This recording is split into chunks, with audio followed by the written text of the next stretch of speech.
Bonjour à tous et bienvenue dans cette 18e aventure au sein de notre périple. Nous allons passer beaucoup de temps sur l'analyse graphique du marché. On va faire un bilan des sessions de cette semaine.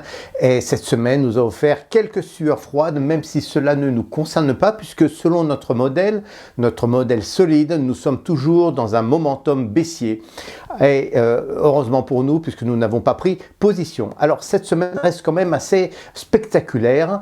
Nous verrons tout cela en détail. Et puis en deuxième partie, je vous invite à prendre le bistouri afin de faire une autopsie de cette baisse incroyablement forte et qui tient ses origines quelque part en Europe du Nord. On se retrouve tout de suite et on y va.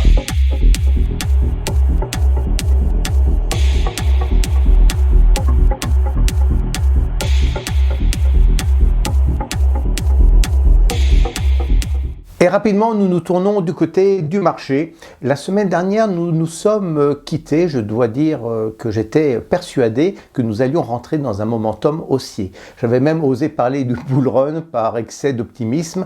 Et par chance, en tout cas, le modèle nous a protégés. Les courbes de moyenne mobile se sont inversées, effectivement, mais elles ont retrouvé leur position de momentum baissier en fin de séance. Et tout ceci s'est déroulé le mardi 2 juillet. Et le marché du XRP a perdu ainsi 22%, ce qui est une baisse assez extraordinaire.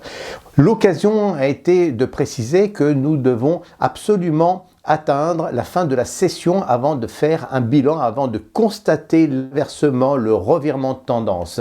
Et si vous aviez pris une position dès l'intersection des moyennes mobiles, vous auriez, je crois, pris le bouillon. Alors en ce moment, nous avons un pullback, mais vous voyez qu'il s'étend.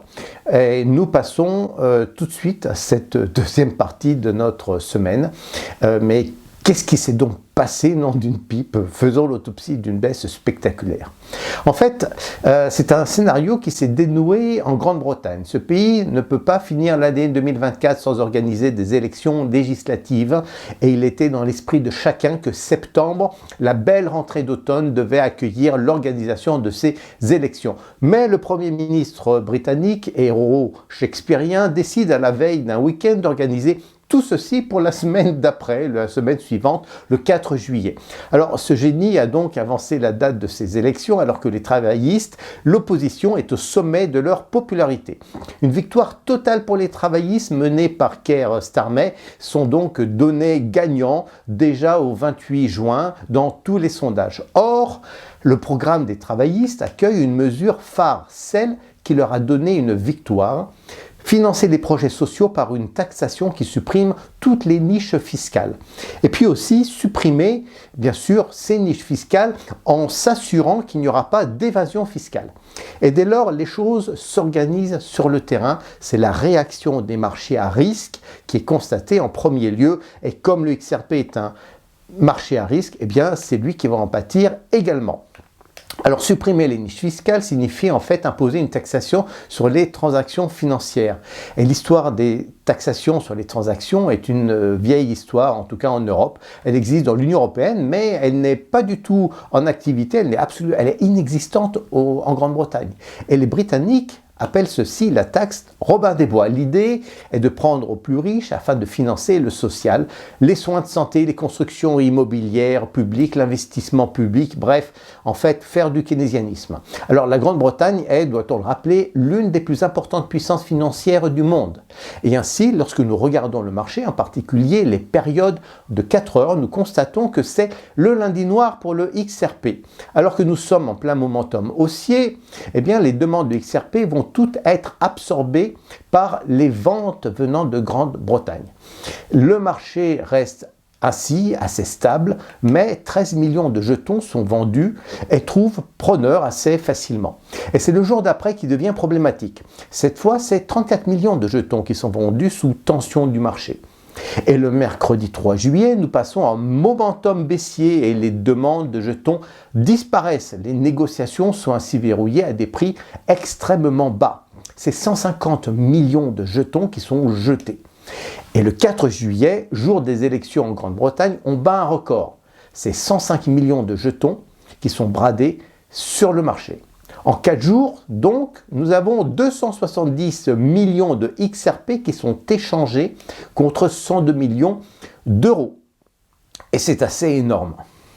Mais toute cette histoire n'a pas réellement d'intérêt si on ne se demande pas si le marché a purgé en fait toute cette baisse.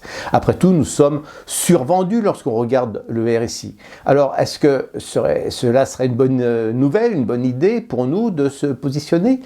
En fait, c'est possible, mais très peu probable dans l'état actuel des choses. Techniquement, nous sommes dans un pullback très fort et il est normal qu'il se produise. Mais cela n'est qu'un pullback. Ensuite, les fondamentaux nous réservent quelques surprises. Nous avons des élections en France également et il n'est pas clair à cette heure de vidéo si la gauche serait membre du futur gouvernement français. Donc, encore une fois, c'est une incertitude qui nous pousse hors du marché. Et enfin, nous sommes toujours, faut-il le rappeler, baissiers. Et cela devient donc une sorte de concoction qui nous pousse à ne pas, en fait, se positionner aujourd'hui. Et c'est logique.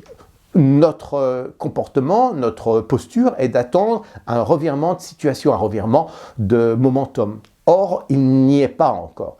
Il faudra regarder la dernière vidéo, il faudra attendre un revirement, donc une inversion des moyennes mobiles, rouge et verte, que celle-ci soit validée en fin de session afin de prendre position. Voilà en tout cas les choses et les nouvelles que je souhaitais vous annoncer. Cette chute assez spectaculaire est quelque chose qui intervient de plus en plus sur le XRP et cela m'inquiète. Mais de toute façon, notre modèle semble assez efficace, assez stable. Nous allons donc, comme toujours, en tout cas depuis les 3 dernières semaines, attendre donc cette possibilité, cette opportunité qui, je suis sûr, va intervenir. Je vous souhaite une bonne semaine, une bonne soirée et à la semaine prochaine. Au revoir.